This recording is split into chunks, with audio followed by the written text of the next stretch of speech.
What's up, everybody, and welcome to another episode of Team Chat Podcast. I'm one of your hosts, Jarrett Wilson, joined by Rachel Mogan. Buongiorno. Buongiorno to you as well. And thank you for joining us on this new episode of Team Chat Podcast, where we talk about games, the ones we love, the ones we hate, and everything in between. New episodes come out Tuesdays, 9 a.m. Central Time. And you can listen to those on podcast services around the World Wide Web, such as Apple Podcasts, Google Podcasts, and Spotify. But you can see a complete list of all the places you can listen to us by going to teamchatpodcast.com/where to listen. You can also watch a video version of each episode on our YouTube channel, youtube.com/c/teamchatpodcast. You can also find us on other social media, such as Facebook, Twitter, and Instagram. Join our Discord. Links for all that stuff is in the description below. And if you're really loving and enjoying what we're creating for you each and every week, you can head over to patreon.com/teamchatpodcast, where for as little as $1 a month, you can support the show. And in return, we'll give you cool perks like getting the episodes early before their general Tuesday release and our private Discord channel for our patrons, the Rogues Gallery. And in that channel, we share some behind-the-scenes stuff from our recordings. We share some early access to any additional videos, not only the episodes and things that we put out for you on a weekly basis. And so it's a lot of fun content, extra little bits behind the show get shared in that Discord channel. You're going to want the behind the scenes, at least from this week, because it has been... Yes. It's been something. It's been something getting started. I'm not going to lie. This is my 5th try at getting the introduction down, Pat. Finally, that was an acceptable one to me. You know what I actually was thinking that it might be?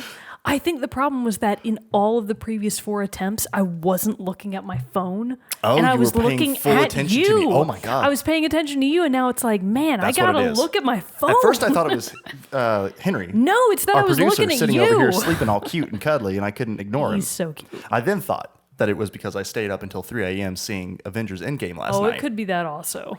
Maybe it's not just my intent judgmental gaze. But it was the judgmental gaze. I do think that's what it was. I still kind of think that's what it was. I just gotta look. I gotta like distract myself by looking at Henry or the phone, anything else. Or sipping on this sweet, delicious passion fruit LaCroix. Not sponsored. We just love it. Hit us up, LaCroix.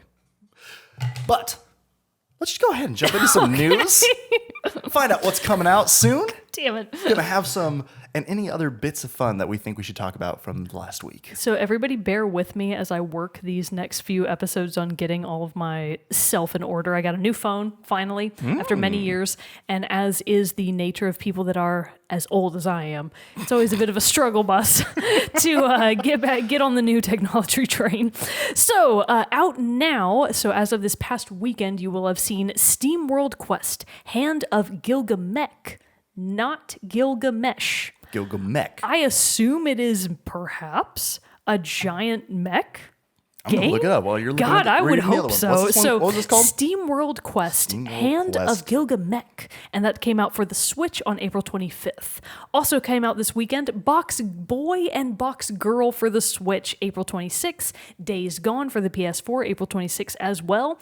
And then also over the weekend, sorry, it was an action-packed weekend, Super Meat Boy Forever came out for PS4, Xbox One, Switch, PC, iOS, and Android. All of that was on April 26th. And then coming out today, as of this episode's air date, is Final Fantasy, Roman numerals, Final Fantasy 12, The Zodiac Age, finally hits Xbox One and Switch April 30th. I believe that Zodiac Age has already been available for Sony services and I think maybe PC, but it is now finally hitting Xbox One and Switch April 30, this episode's release date, and then coming semi-soon, not very soon, but semi-soon, The Legend of Heroes, Trials of Cold Steel 2. Ooh, that's quite sounds action-packed. These colon names are killing me, dude. And I feel like there have been a lot of them, like a lot of really long title games coming out lately. These people need to get it together.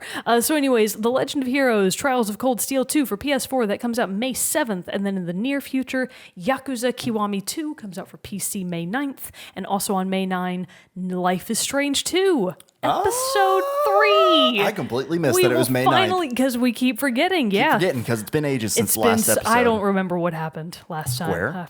Anyways, Life is Strange 2 Episode 3 comes out for PS4, Xbox One, and Switch on May 9th. Very nice. So I did look it up, and yes, there does appear to be mechs in that one, in Gilgamesh. Gilgamesh. Yeah. It looks like it's a turn-based battle game similar to the Bravely Default style. Isn't the Epic of Gilgamesh a fairly religiously based text? Believe it is. Would you consider it like and this is air quotes here, like a biblical text? I think it is. or centered around that? I'm actually not very I'm not sure where it kind of falls on lines of being like epic poem, kind of like the Odyssey and the Iliad versus, I don't know. I don't know either.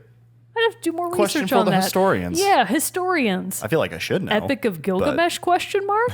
What is it? Let us know. We know very vaguely what it is. We know video games and not much else. You know, that'll be my thesis when I eventually go back to school. I'll be like, Gilgamesh versus Gilgamesh. Which is better? Which is better? Find out. Find out more on this story at the graduation ceremony for Mogan. There you go. But one other news story we did want to hit on, within the last week, news broke of yet another crunch scandal hitting the games industry. This time, though, I will say I was surprised to find out the culprit in this leak, and it's Epic Games. It was recently announced that, again, similar to what we've heard from other places, employees are reporting that they were having to work 70 plus hours a week on occasion, and just really putting in the extra crunch time. But the biggest thing about this one, though, is that the main reason that they felt they were forced to work these longer hours is because they had to keep up with the constant flow of changes and updates to Fortnite specifically to keep it fresh, to keep players coming back, and to keep the content engaging. And so I think this is interesting because then the next day or so, I believe, Respawn came out, they're the creators of Apex Legends, saying that they're going to roll out their changes on a seasonal basis rather than more of hey, this change needs to happen, we're going to roll it out this week, as well as keep up with everything else we're trying to do in an effort to try to stem this crunch time that is becoming really a plague of the gaming industry lately. It is. And not saying it hasn't been before, yeah. but it seems more prevalent that more and more of these stories keep breaking. And that could be because of the strong push right now for game developers and everything to unionize. And so this could be more people being like, hey, yes, we need this because this is happening literally everywhere, kind of a thing. See, when you say things like I was surprised to see that it was Epic Games, really, I'm not surprised to hear this from anyone. At this point, we shouldn't be. From any developer, I feel like we shouldn't be surprised, and that makes it all the worse. Mm-hmm. Because if it is such an endemic problem that it's literally everyone having to put in what are really insupportable hours. No one can live a real life if you're having to work 60 plus hours per week. And some people at Epic Games are reporting 70 hours plus? 70 hours plus, yeah. That's not a life. And it's not worth, hot take, it's not worth video games. No. If you're having to put in those that type of drain on your own life to make any particular game happen, it's not worth it. It's not worth that level of personal soul-sucking, crushing work. So, I'm very personally biased towards the pro-union stance. Mm-hmm. And this is exactly why, because we see so many of these stories coming out now. And it's really seems that people are being taken advantage of. Yeah, and it's what's the solution? The solution is stronger workers' rights, and that primarily comes through unionization. So Hollywood, for example, a lot of the film industry have really strong unions, and I feel like in their case it does help. You would probably know a little bit more about this than I do, but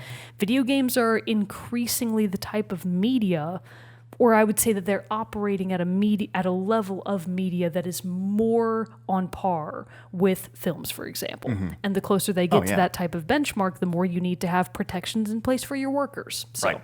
So a lot of this, Polygon has a big article on this. It is How Fortnite's Success Led to Months of Intense Crunch at Epic Games by Colin Campbell. But just a quick highlight from that. Quote, in a dozen interviews conducted by Polygon over a period of several months, current and former employees say they regularly worked in excess of 70-hour weeks, with some reporting 100-hour weeks. Contract staff in Epic's quality assurance and customer service departments spoke of a stressful and hostile working environment and working overtime, while officially voluntarily was an expected service to the company. Although contract staff were paid overtime, developers report a culture of fear in which they were expected to pull long hours as part of their job. Some reported suffering health issues after working consecutive months of 70-hour weeks. So anybody would have health issues from that. Oh, yeah. Especially if you're in what you feel is a hostile work environment, you get racing heartbeat, constant anxiety. None of that is good for any human being at any time, let alone extended periods of months of game development. It's not I hate to reiterate it, but it's just not worth it. Like, just quit or find a better way to make yourself known to your employer in terms of a union. It's just not worth that type of because of honestly too, like I've worked in environments before, also not in film, in like, well, no, I mean, I guess in video and stuff like that, where it has been the kind of thing of like, don't, where you did feel that pressure of 5 o'clock wasn't your end time, kind of a thing, And so it's not a fun way to be, but like it's not to this extent. I've never, and like I can't imagine how that gets. So let's say that you work a typical Monday through Friday 40-hour week. That means that you start around 8 a.m., you end around 9 p.m., 5 p.m. Gosh, what am I thinking? If you add on an additional 30 hours onto any of that, that's at least an extra, 3 to 5 hours per day? You can't live like that. No, you really Nobody can't. can. That's not acceptable. Right. And so later on in the article, it does say a representative for Epic conceded that workers had endured extreme working hours. Quote from the representative, "People are working very hard on Fortnite and other Epic efforts," said a spokesperson in an email interview. "Extreme situations such as 100-hour work weeks are incredibly rare. And in those instances, we seek to immediately remedy them to avoid recurrence. But meeting player demand and this is not a quote anymore from the person, but meeting player demand and maintaining the game's momentum has forced some to endure ongoing crunch." And so that's what I was alluding to earlier, where it's just like these issues come up, either weapons broken, something needs to be changed, another update, so they're trying to fix all these things, QA test them, roll them out, release them, then fix any errors that those created while still trying to maintain and create and push new things. So like you can understand how that can just create this seemingly unending stream. And so that's the interesting thing that I see that Respawn coming out saying that they are going to try on a more seasonal rollout basis rather than a knee-jerk, reactionary basis of updates and changes. And I think that's fairly standard for most online games outside of this new, crop up of these massively multiplayer online games like Apex and Fortnite, right, the and games PUBG. as a service stuff. Games as a service, because you have tons of other games that fall into these very large online categories like Overwatch, StarCraft, League of Legends, and I feel like they don't adhere to the same rapid fire response rate as games as a service do. Yeah. Which I think may ultimately be helping the other type is what I'm saying. Yeah. I'm phrasing it badly, but I think you get the gist. No, I get what you're saying. Yeah, I definitely get what you're saying. And so, the point to this that I'm interested to see how this does affect the pro-union conversation and how that rolls is as games as a service, because this is it's a few years old at this point, but still a somewhat relatively new model, I feel like. I could be wrong, but I feel like for gaming. I think so too. And I feel like there's this learning curve. But I'm not saying this to excuse crunch. No, crunch should not be happening. But it's going to be interesting to see how people are trying to adapt to this newer business model, how that affects and works its way into this unionization conversation. Yeah, I agree. So. We really need T-shirts that say like "Unionize now." I'm sure there's somebody out there on the internet can put that together. But so again, it's sad to see another example of crunch, and hopefully real changes can actually be made to avoid these situations from happening in the future. I'm going to go into union law school. Wow, that's bold. I'm sure it's great there to find is something. To find a passion to pursue. And as soon as I find that university, I'll let you know. All right, we're going to jump into our main topic, which we're going to. This was actually Mogan's idea to go on this because these are kind of like first impression-esque episodes, but one of my many terrible ideas. Had wonderful ideas for topics. Do not shortchange your contributions. But we're going to talk about some demos, and we've actually kind of had this one on like a back burner topic for a few weeks. For a while now. So we just haven't gotten to circle back to it. Right. And so we're going to talk about two different game demos that came out within the last few months. But the first one we're going to start off with is one that, on its announcement, you were very interested in. Yes. So this is a game, so we'll just go on ahead and say it. So I'm going to be talking a little bit about the demo that I have now played for Daemon X Machina. So Daemon X Machina is the giant mech sort of anime-styled game for the Switch that was, I think, debuted at E3 circa 2018, I want to say. I think that's pretty accurate. Switch 2018, that sounds right. So Daemon X Machina's entire premise, And this is going to draw some comparisons to a way older game that you're not going to have any idea what I'm talking about. Oh, I think I do, though. I'm going to guess it's Zone of the Enders. No, actually. That's close, though. That was a really good try. Excellent try. The actual comparison that I was going to make is... So ages ago on the GameCube, there was a semi-obscure but kind of cult-hitty game called Custom Robo. Have you ever heard of Custom Robo? Okay, for anybody that's not familiar with Custom Robo, the main exposure that I have to it is through a Let's Player that I like on YouTube called AlphaRad. He's really well known for his Smash videos, but him and his friend did they did a long series about this game, Custom Robo, because it was one of his favorites from his childhood, and they were replaying it, blah, blah, blah.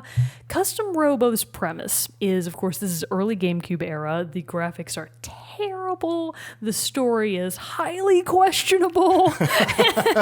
But the gameplay was fascinating and looked really engaging and fun because the concept is, you know how like a Pokemon trainer has a Pokemon in a ball and they throw them out for fights? Imagine the same thing, but what you throw out is a small customized mech, like your own little mech robot, and it has all of these weapons and outfitting that make it more or less capable in battle. That kind of environment is what Custom Robo was going for. So you would send out your mech, you would fight against other AIs, and depending on what you had equipped in terms of your armor, your weapons, your boosters, your sub-weapons, those would affect how well you did, of course, and it would actually be real-time battle between you and AI or other player. Custom Robo is a really, in spite of its many flaws, is actually a really good game. When I look at Daemon X Machina by comparison, it looks like, and this is a highly opinionated view, probably no one else will agree, but when I look at Daemon X Machina and what I've played, it felt like they were trying to go for the joy of this customization of your robo, being your giant mech, along with a more grown-up version of both the tone of the gameplay itself and the battle mechanics of the game. So the gist of Daemon X Machina is you are protagonist blank. You literally create your own character. The character creation aspect of the game I did really enjoy. You get to choose a lot of different aspects of your character. You can change your skin tone, hair, eyes, scars, all this other cool stuff. You can change your outfit. And I was like, how old can I be? Because you know I'm really into being an old grandma. And I tried my very best to become an old grandma. The best I could get was like white-haired young female, and I was like, no. If I can't add wrinkles and be an old, grizzled, battle-hardened grandma, I just want to be Anna in every game. I can't help it. So I couldn't quite get to there. So even though the character customization is pretty good, I won't say that it's entirely expansive in terms of, I don't think you can technically... It's not like Fallout level. You can't I don't think you can change your body type. So like you're always going to be skinny, you're always going to be fit, you're always going to be relatively young. But even so, I still did really enjoy the character customization. But character, though, is not really what the point of the game is. The real customization comes from your mech. So you are a character... John Smith. That's who you are. And when you get placed into at least the demo, now this could be very different from how the game actually plays when you get your hands on the full version, which, to my knowledge, a formal release date has not yet been set for Daemon X Machina. It is supposedly coming out in 2019. When I checked earlier today, I didn't see a formal release date. So I would assume Q3 or Q4 of 2019 at this point. We're almost at summer and there's no hard release date, so that's what I'm thinking is going to be the case.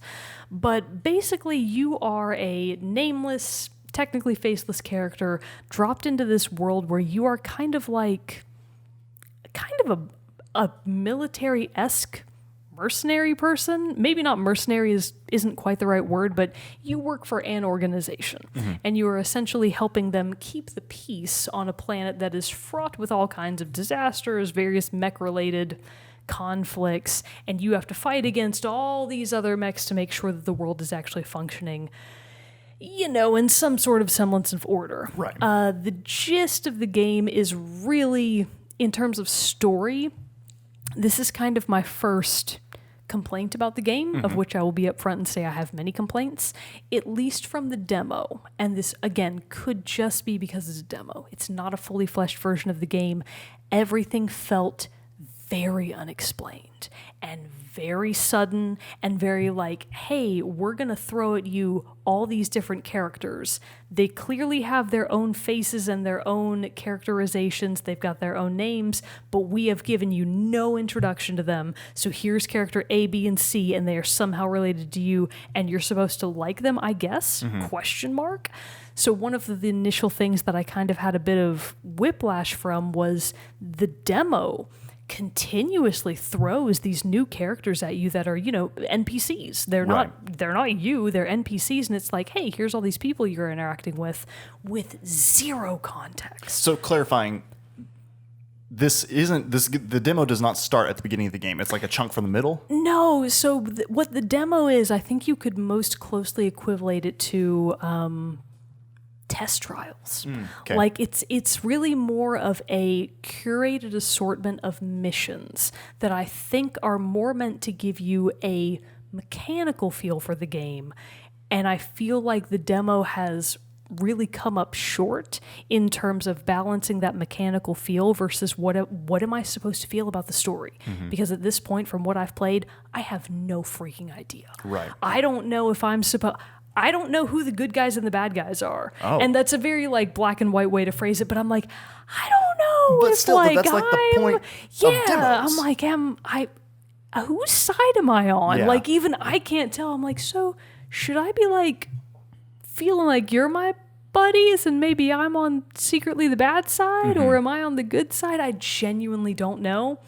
As much as I played, I cannot tell, and I finished quite a few of the test trial missions. So I have no grasp of what the game or what the demo wants me to feel about this wild game. So it just sort of plops you into these test trials, and it's like, all right, champ, go for it. Here's all these people that you're interacting with. Don't ask us why, because even we don't know. And I'm like, cool. Interesting, so that's an interesting thing about it, a slight detriment to the game itself, it seems, because even you saw the trailer for the game when it was announced, and that got you excited enough to want to play the demo. Yes. But I feel like between the trailer and the demo, you should be able to have an idea of what the game will actually be about and what your goals are. I have no answers to any of those questions. Not good. I don't know what my goals are. I don't know whose side I'm on. I don't know who I am, Jared. I don't even know who I am. Well, because I asked to clarify about if you knew if it was from the middle of the game or from the beginning of the game, because I don't the think Anthem it's any demo of the above. did from a mission from the middle of the game. Yeah. And for its demo, and they explained before the demo came out, they're like, hey, this is from the middle of the game. So some story things may not make sense. We've tweaked some things, so you're not going to experience what a typical loot drops and things like that would be in when you would experience this moment in the normal playthrough. But still, so it's like I like that they did that, because I honestly, for the type of game that Anthem is, I understand why they would want to pull something from the middle of the experience, because you're not having to do the demo where basically you're running through the tutorials. Right. It gave you enough to figure it out, but I also kind of like that it did to some extent drop you in the game. So here's where I think that's a really good comparison to make for starters, because I feel like where the Daemon X Machina demo is coming up short is that it does seem to be this isolated set of missions, essentially. The problem is it is also a tutorial. So it is both trying to teach you how to play the game while also throwing all of these very ambiguous story elements at you because you have no context for what these are supposed to mean. So in terms of where you start with, it's like, hey, trainee, hey, newbie, hey, new guy on the team, here's your mech, here's how you play, and it's trying to teach you how to play, which is a very important part of a game like Daemon X Machina. Yeah. But as a tangent to all of this are all of these nonsensical story elements that you're like, I don't know how to even form an opinion of these kinds of things. So it kind of leaves you just sort of treading water in terms of, I don't know if I should like any of these characters that I'm interacting with. I don't know how big of a part they're going to actually play in the game. So really all you can at least for me, all I could really base my opinion on of Daemon X Machina demo as a whole was, what does it play like? What does it feel like? And even there, I feel like it was not necessarily a mess. I don't want to use the term mess because I don't think that's entirely correct. It's my knee-jerk reaction when I think about the time that I spent playing it. I was like, wow, I don't know what the hell I'm doing. And part I of played that, a game, I guess. I played it. I played multiple missions. How did I do? Unknown. I have no idea. I will say that it felt very non-intuitive. Okay. A game like Daemon X Machina, and partially the reason that I drew this comparison to Custom Robo is that in the context of the game on the playing field, the plane, is you have blank dome. It is probably actually an X by X square of your playing field. So you have full range of control of motion within that hemisphere, within that sphere. As a robo, you can accelerate up, you can accelerate down. You can either be on the ground and sliding around, or you can be flying around freely through the air, which is one of the components that I was really excited about. You have full range of going up, down, left, right, backwards, forwards, diagonally. All of that is technically within your control. The problem is navigating within the game's control scheme feels very unnatural. Even after playing a number of the missions, I felt like I really didn't have a good grasp on how I was best able to optimize my gameplay.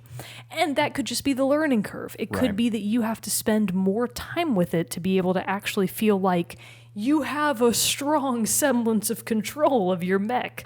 But for me, from playing all of these demo experiences, I came away with it feeling like I knew less than when I started. I was like, okay, I know how to shoot stuff. The lock-on system seems really confusing. Not really sure how to use my artillery fire accurately. You blow stuff up to create a healing field, ? It was a lot of very not super well explained mechanics, and I felt like I had these huge gaps in knowledge of just what am I supposed to be doing in terms of customizing my mech to be able to have meaningful battles on the battlefield. And I felt like I never had that click. And that could just be the demo. It could just be that it's a shitty demo. You never know. It could be the final game could be great. But when I came away from Daemon X Machina demo as a whole, I don't feel good about it. Yeah. And that's disappointing because of how excited you were from the trailer. And one of the big things that the trailer really hooked me on was its heavy metal soundtrack. Right. Not that impressive of a soundtrack. Really? At least in the demo. I mean, maybe it really ramps it up in the actual game, but I was never I'm really feeling it. Yeah. AKA Show Casino Blade Chronicles. Yeah, Smash also. Sure. You don't get it, whatever. It doesn't matter. The point is, I was never really feeling it. Yeah. I was just I don't know what I'm doing. I don't know what I'm supposed to be doing. I feel really confused. And that was my overall impression is I feel confused. I don't feel like I know what I'm doing. I probably will not buy this game is my ultimate assessment of Daemon X Machina based on the demo. I mean, and that's the point of demos, That's kind of the point of the to demo. help you decide if you want to do it or not. If the game eventually launches later this year and people are like, oh my gosh, it's so much better than the demo, I might really give it another try because the premise seems really interesting. It's very anime styled, so if you're not really into that, it probably won't really resonate with you. But it would, with considering the lack of real characterization that the demo was able to present in its condensed time, along with the super sense of confusion that I had about the whole experience, it just didn't come off to me as a game that I would actually want to invest time and money in. Yeah. Disappointing. So play it for yourself. The demo is out there. It's free. You can totally do it yourself. if you disagree, let me know. Maybe I just did it wrong? Question mark. I mean, but sometimes some games just don't click with people. Sometimes they don't. I feel like that this might be one of those games for me, which is indeed disappointing, but this is not a game that I anymore have feelings of excitement for. Like that's a bummer. The demo really killed my enthusiasm for the game, Man, that's a which bummer. I mean, it is useful. That's why they have demos, but also I strongly doubt that I will actually circle back to that one. So shrug emoji. But one game that we probably will circle back around to, or actually we will. We will. We're going to circle back around to this game because we played the demo for this one. It. We loved it. Yoshi's Crafted World. Which is out now. It came out March 29th, I believe, of this year. But yeah, this one, again, like I could have probably just bought the whole game because I knew I was going to like it. And it's one that's, I think the ones I'm going to, since I brought it up, I think the ones that I'm currently looking at getting are I want to get Sekiro because I want to catch up on that one because that one looks a lot of fun. I want to get Yoshi because I know A, I'll enjoy it, B, Sam will enjoy it, C, it's one that we can play together and enjoy. So that's always fun. I like to find those games like that. And then there was one other one coming out in April. This is April. May. We're in Rage 2. That's what it was. So I think those are the three that I'm kind of like eyeing right now that I want to get on. I'm catching up with Sekiro. So Sekiro is frustrating. I've heard, but I'm also like very curious about it. I can't blame you for that. Just letting you know. It looks a lot of fun. I mean, in terms of fun, I think you will probably get more fun points out of Yoshi. AKA throwing my controller in rage. But, yes, that's fun. Can be. It's a game. It's for some people. But getting back to Yoshi's Crafted World, this game is a delight. It is a delight. An exact opposite of Daemon X Machina. Exactly. And the exact opposite of Sekiro, really. It's like it's the opposite of all of those in more ways. It's lighthearted, it's happy, it's cute, and it's crafty. It is in a crafty, good way, absolutely. not in a mischievous way. And if anybody just wasn't sure about this, again, Yoshi's Crafted World is a Switch exclusive. Yes. So just you can't play it unless you have a Switch. But that being said, we have both played the demo by now, which is really just 1.5 kind of trial levels. It's freely available on the Nintendo eShop. And really, once you play these very small handful of trial levels, unlike Daemon X Machina, Yoshi's Crafted World demo gives you a perfect snapshot of what you can expect, and it does leave you wanting more. Well, because I will say, you finish the demo and you complete everything you can do in the demo, and you're talking to this other character who's kind of a robot character. I didn't catch the name, but you're talking to him and he's just like, hey, thanks. You completed a little side errand for him, and then you are able to, and then he's like, I hope you enjoyed this. Here's what you can see more, and it gives you this quick montage video of some of the different levels and everything for Yoshi's Crafted World, and some of them looked so fun. Some of them looked so awesome. One of them I think was themed around like Japanese crafting and like origami. One was like a giant skeletal Yoshi chasing after you in like a lava level. So one of the Bowser-esque lava levels from Mario. But what really makes this one so endearing, I think, is its look in the aesthetic of the game. When it says Yoshi's Crafted World, it's not lying. Everything looks like it's made of cardboard, plasticky things, something that, it's a toy town. It's a toy town. It's a toy town. It is very much the spiritual successor to Yoshi's Woolly World, which was unfortunately Yoshi even kind of looks. Looks similar. Looks similar to. So he's not made of yarn anymore in Yoshi's Crafted World, but he still has this kind of like felted, crafty look to him. Yoshi's Woolly World, for as good of a game as it is, it carries the curse of the Wii U. It came out for a very unpopular system that did not have a high adoption rate. So Yoshi's Woolly World is a great game. It's a fun game, but it was on the Wii U. And by nature of the beast, it just kind of got overlooked. It's a really fun platformer, and I feel like now kind of having this fresh start, Yoshi's Crafted World on the Switch is going to give people a very equivalent experience to Yoshi's Woolly World, just more up to date, even more beautiful, and on a system that many more people have adopted. Well, and I think it's interesting that this is the third game that I can think of that I feel like Nintendo has really done this of a repackaging / re-release of a game of one of their core franchises from the Wii U, bringing it over to the Switch. Case in point, Yoshi's Woolly World, Yoshi's Crafted World, Mario Deluxe Wii U to the ones that just came out for Switch. That's like Super Mario Brothers Deluxe U. Yes. Did I say? I don't think I said the Wii U one right. I get what you're saying though. And then So you mean there was new Donkey Super Kong. Mario Brothers Wii U? Yes. To the re-release on Switch. Super Deluxe Yes. U. Super Mario Brothers Deluxe I see what U. you're saying. And then there was Donkey Kong Tropical. There was a Donkey Kong game on the Switch on the Wii U that now is completely. Is it Tropical? I think it's still Tropical Freeze. They just That's right, re-released it on the Switch on the with all Switch, of that new stuff. With the new You're stuff exactly in the easy right. mode. Yeah. So it's interesting how they're taking these ones from the Wii U that I think they're like, these are great games. And Donkey Kong Tropical Freeze, I played a little bit of it on this. Oh no! I played the one on the Wii. So I missed the Wii U version completely, but still I did. It's just still it's interesting that they're like, these games are great, and you feel like they know that.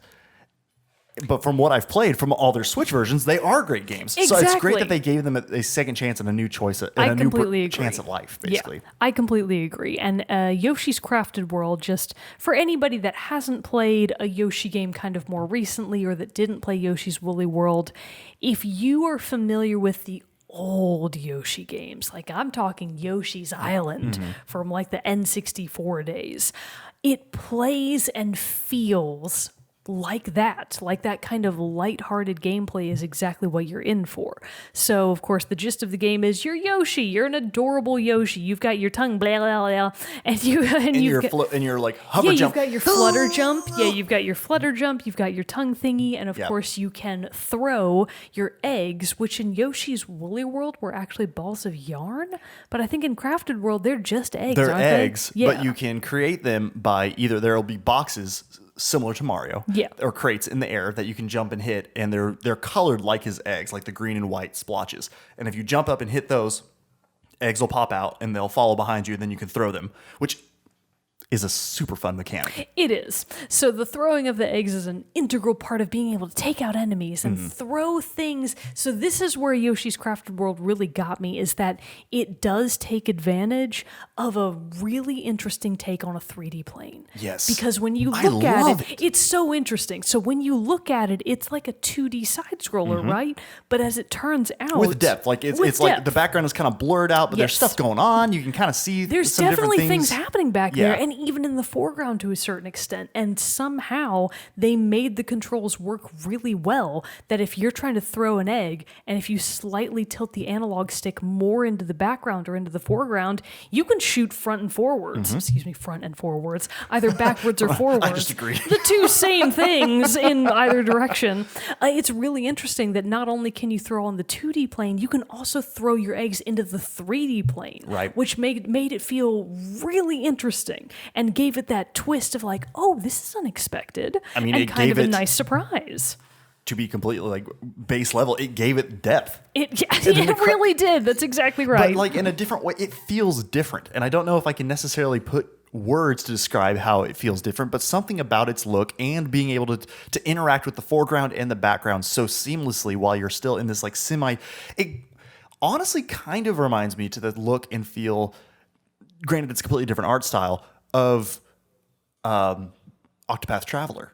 How like stuff in front of that you, 2D, 3D look. 3D I look. see what you're saying. It kind of had that same feel to me, but it's really rich. It's really colorful. Buildings look like they're made out of cardboard. Oh, the other way you can get eggs is by eating Shy Guys with your tongue, which honestly I kind of feel bad doing. Well, because they don't look mean and menacing like Goombas. No, they're not. They're just poor little Shy Guys. Yeah. I mean, I assume that any enemy you eat, this is just the demo levels, of course, but anything you eat will become an egg. Yeah, I think that's what it looks like. Except I don't think, because you can't eat them. You can't eat the piranha plants. No, I think you just kill them. You by just kill them by throwing throwing the the eggs eggs. at them. Yeah. But you can go around and you can find collectibles. You're collecting coins. You're trying to, but then you can also use not only to the egg throwing mechanic. Like we've already talked about. It's great because you can use it. Where's my note? I lost my note. Oh, there you go. You can you can throw the eggs to unlock pathways, which is one really cool. You'll like see a cloud with wings and a question mark. If you throw an egg at it, and hit it, it's gonna like a platform's gonna roll down, or like a rope ladder or something for you to cross a gap in between buildings, or to open up a new pathway for you to go into the background or into one of the buildings, which is really fun too. But then not only does it have this 2D 2D.5 to 3D or 3D feel to it. 2.5D. Thank you. You can also, each level also has a front side and a flip side. Yeah, now that was cool. So this was something of the demo that I was like, oh, what a delightful surprise. Because it really is reminiscent of both the star levels from Mario Galaxy and the green star levels, which were like, hey, how else can we build on this and take you more outside of the box? So it's that view of, hey, here's the level. Oh, also, we're literally going to flip it exactly around and you're going to be on the other side. And here's a whole new level for you. Right. Whole new way to interact with it. I love that approach. I think too. it is a really cute and clever way to give you more content of a game that is already really enjoyable. And so as an example of that, say in this level, which was the Sunshine Station. The goal of this level was like a train gets knocked apart by a Magic Koopa. A Magic Koopa. And did I say that right? Magic Koopa? Koopa. I say Magic Koopa. Magic Koopa. The guy who's on the clouds, he flies around and he looks like a wizard and he cackles and like actually, I think they're called comics. Comics. I just always called them Magic Koopas. Yeah. Because they're like Koopas, but they have like a wand or Cloud Wizard. Whatever the point is. But anyway, so it like derails this train. You have to go find pieces for it in the level. But there are all these cardboard houses, and sometimes they'll have Shy Guys in them and stuff like that. But when you go to the flip side, you can actually be on the back and see into these houses and see more coins and more things for you to collect.